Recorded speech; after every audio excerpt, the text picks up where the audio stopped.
Hello BioGeeks, welcome to the channel.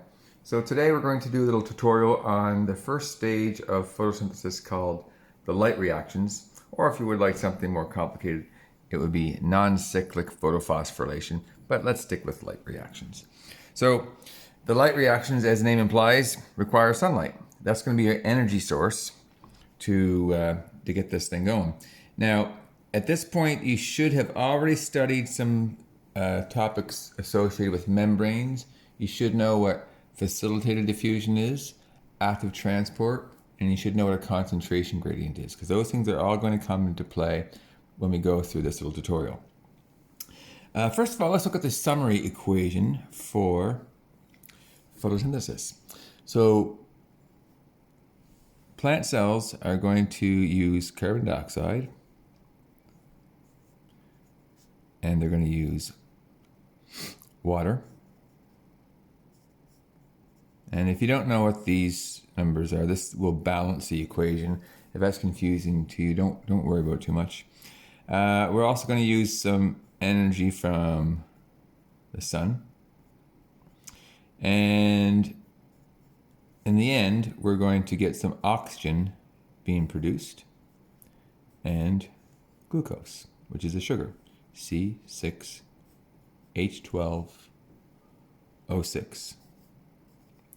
All right, so this is a summary equation. So if you know a little bit about chemistry, this equation looks like carbon dioxide and water are reacting with each other, and we're going to get these two products formed. That's not the way it works at all. This is a summary equation. So basically, a whole bunch of reactions happen, and in the end, we can summarize it by saying we're going to start with carbon dioxide and water and using energy from the sun.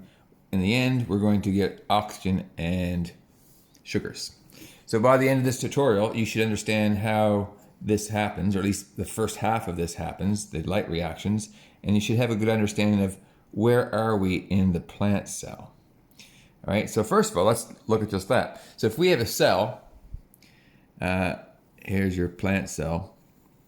Here's a cell wall, we have a cell membrane, and there's a bunch of organelles in there, some of which are chloroplasts. So there's a chloroplast, there's a chloroplast, there's a chloroplast, and so on. Okay? And you get a nucleus somewhere and a vacuole, yada, yada, yada. So if we take a look at that chloroplast and blow it up, there it is. All right? So you have two membranes of the chloroplast, and inside we have another series of membranes, and this little disc thing, it looks like a pancake in a stack of pancakes. So this pancake is called a thylakoid. And there's another thylakoid, and there's another thylakoid, and a stack of thylakoids is called a granum. So basically, the thylakoid is the site of the light reactions. The fluid inside here is called the stroma. And we're not going to be too concerned with that in this tutorial because it's the so-called dark reactions or Calvin cycle will happen in the stroma. So we're only looking at light reactions. So basically we're looking at just this thylakoid. So if we take one of these thylakoids and blow it up, we have this, right? So this is the membrane of the thylakoid. The inside of the thylakoid is called the thylakoid space. There's the thylakoid membrane. Here's our stroma again. And we have some structures that are embedded in the membrane of the thylakoid. So we're going to label these structures and learn what is happening in the light reactions. Basically, the light reactions is going to be responsible for making two products that's going to eventually drive the Calvin cycle, which is where the sugars are actually made. So let's look at these structures. We have two structures here. This is called a photosystem.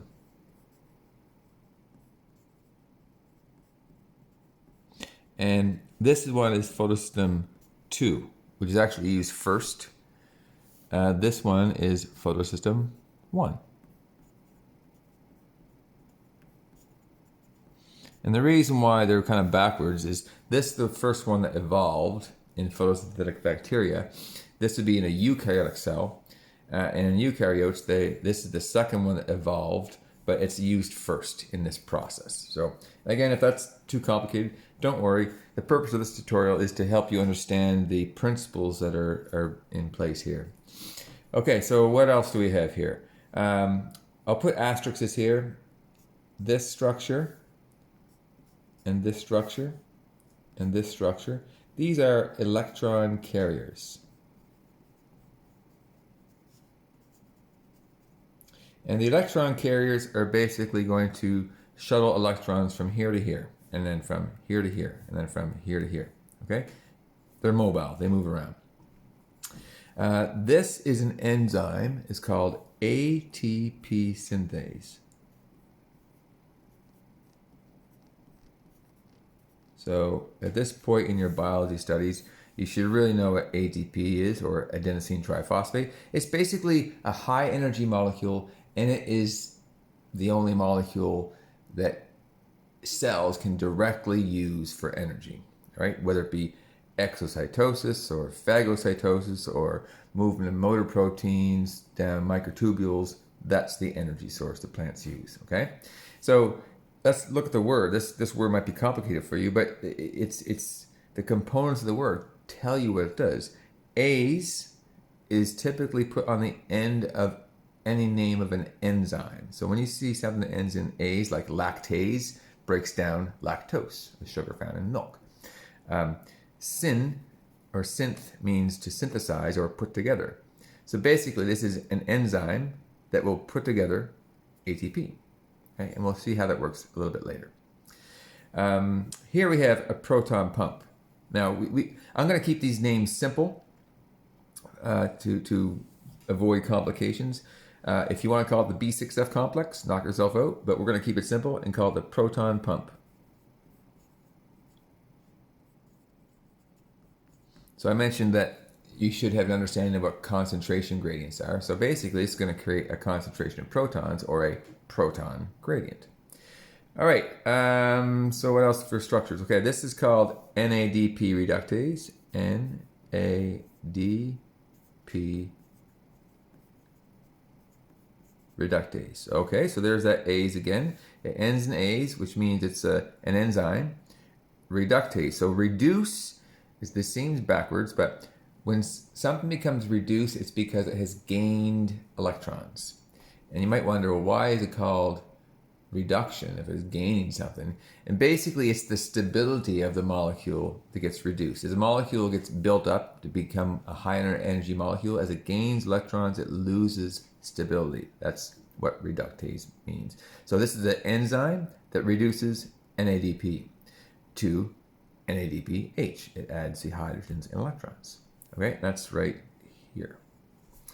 Okay, so that's it for structures. Let's look what happens here. All right, photons of light. So the visible light spectrum is your Roy G. Biv, right? Red, orange, yellow, green, blue, indigo, violet. That's the visible light spectrum, and that's typically what plant cells can use to capture for the purpose of generating usable energy. So in this photosystem, it's basically, they're both collections of pigments, and predominantly we'll have chlorophyll, and there's different kinds of chlorophyll, but chlorophyll, all the different varieties are green. And that means they can absorb all the colors except for green. So they will absorb the reds, oranges, and most of the yellows, the blues, indigo, violet. But the green they can't absorb, it gets reflected, which is why we see green, right? So not sure if it's going to come out here. The tape here is green. And so when the white light hits that, all those colors are absorbed, but the green is reflected to your eyes, and you see it as green. But there's also other pigments there as well. Because the chlorophyll can't absorb green, they can't use the energy from the green light. But we have other pigments there as well. We have oranges and yellows and reds and so on. So the yellows, for example, they can absorb more of the green, but they can't absorb the yellow. So all these different colors of pigments together can make full use of this visible light spectrum. And when a photon of light, which is basically a package of light, when it hits the reaction center, these accessory pigments, they vibrate. And that vibrational energy gets passed on to something called the reaction center. And in the reaction center, there's a specialized type of chlorophyll. And when it receives the energy, it doesn't vibrate, but it transfers the energy to a couple of electrons. And those electrons become energized and jump to a higher energy level or orbital. And because they are higher energy, they are less stable, right? So that's when they basically ejected, and this electron carrier takes them away. So the chlorophyll in here, the special chlorophyll in the reaction center of the photosystem, gets kicked out. The electrons get kicked out, taken away by this electron carrier. So this electron carrier becomes reduced because it has gained electrons, and the chlorophyll has become oxidized because it has lost electrons. All right? And those electrons are going to get passed down this path. But before we go figure out what happens here, understand that this chlorophyll, which has lost electrons, well, it needs to get those electrons replaced. So we have to have a constant source of electrons. So there's an enzyme associated with this photosystem too, and it has a very special name. I don't know why, but it's called enzyme Z. And it is a water splitting enzyme. So this is going to take water molecules. It's actually going to be 2 water molecules. And when they get split up, the hydrogens, so there's 4 hydrogens in 2 water molecules. So the hydrogens and the protons and electrons, so if I just very quickly draw a hydrogen atom, it has a proton and it has an electron. We have 4 of those. But the 4 electrons are going to go into the photosystem, and they're going to be used to replace electrons that are ejected by the chlorophyll. All right. Now, the protons, which are basically hydrogen ions now, we have 4, I should draw this over here.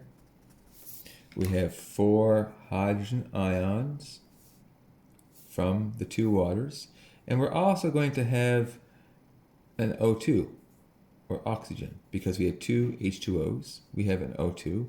And that is a byproduct of photosynthesis. And there is right there.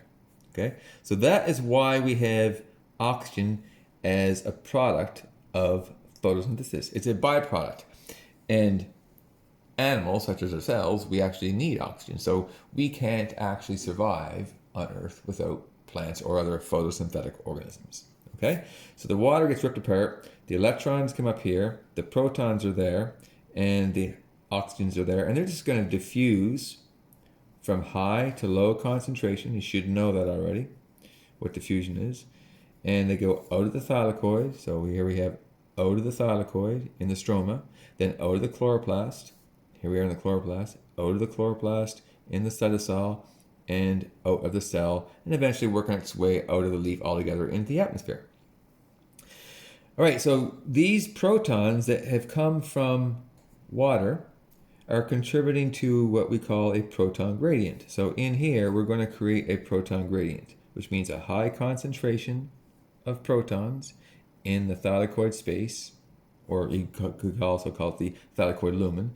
High concentration protons here and a low concentration out here. That's the gradient. That's really important to remember.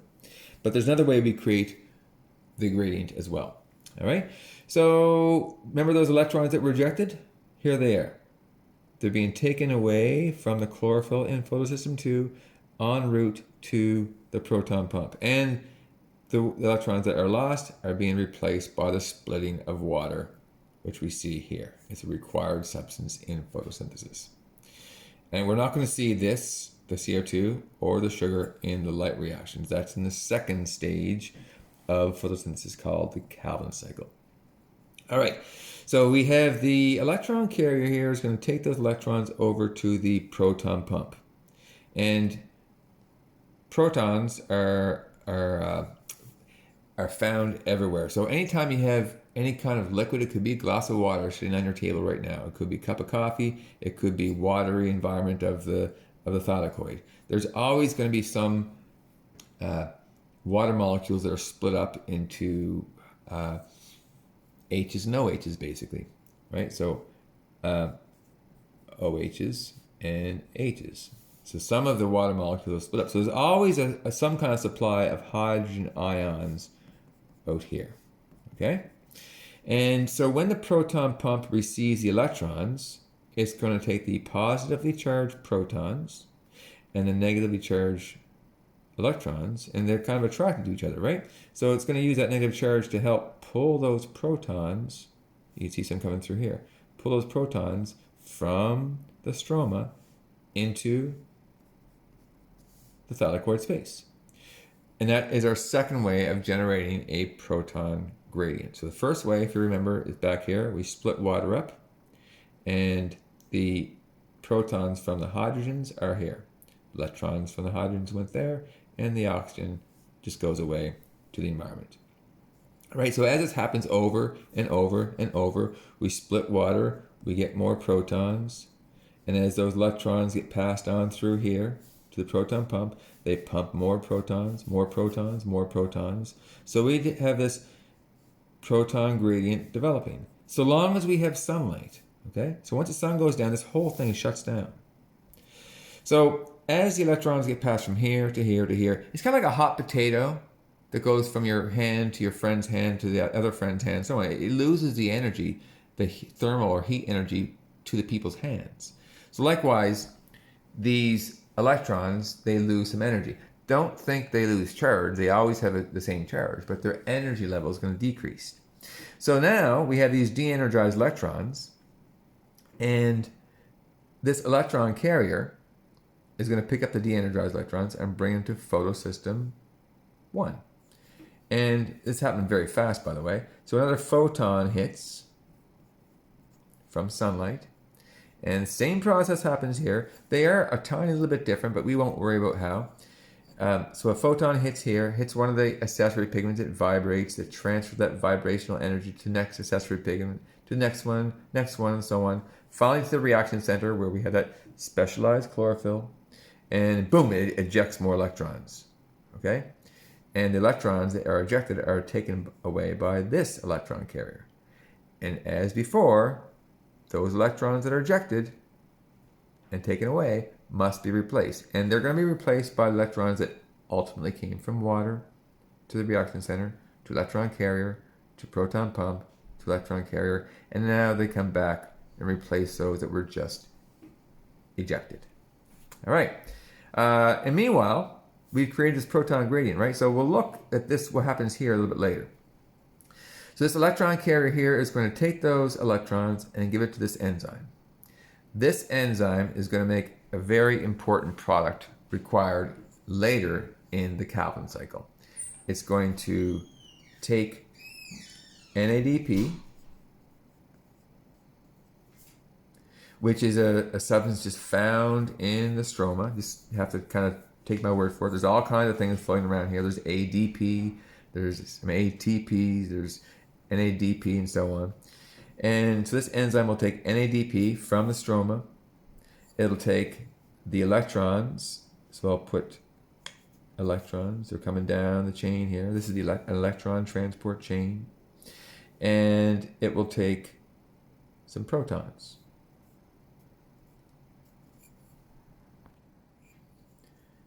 And when we combine the NADP, the protons, and the electrons coming down the electron transport chain, we get NADPH. So because NADP has gained electrons and hydrogen, it has become reduced, which is why we call this enzyme NADP reductase. And that is going to be one of the substances, the products of light reactions, that's going to be used in the Calvin cycle.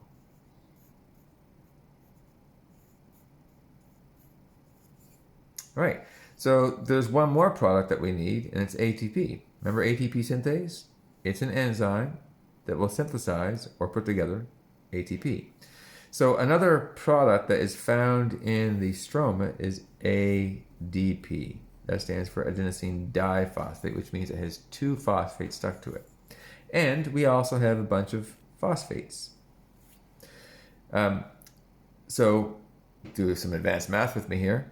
2 phosphates plus 1 phosphate gives us 3 phosphates.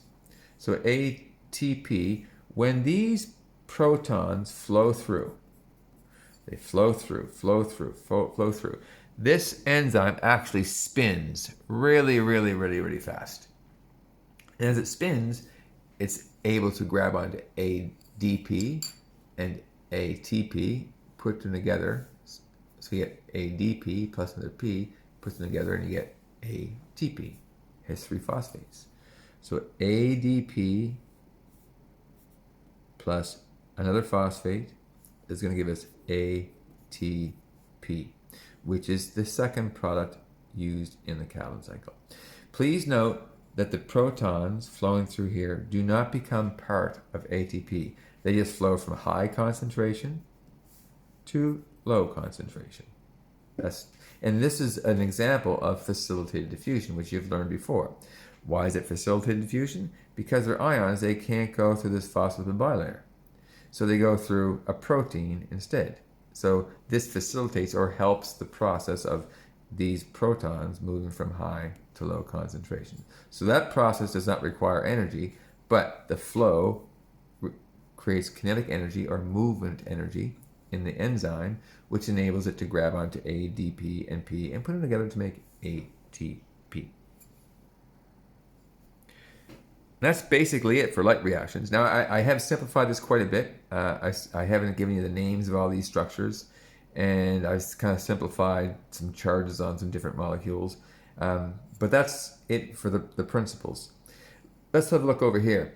So this is a very simple diagram, but it summarizes the entirety of photosynthesis. So we only looked at light reactions in this video. So we use water as a source of electrons. We use light as a source of energy, and we create proton gradients, and we produced ATP with that proton gradient. We also reduced NADP, which means we added hydrogens and electrons to it to make NADPH.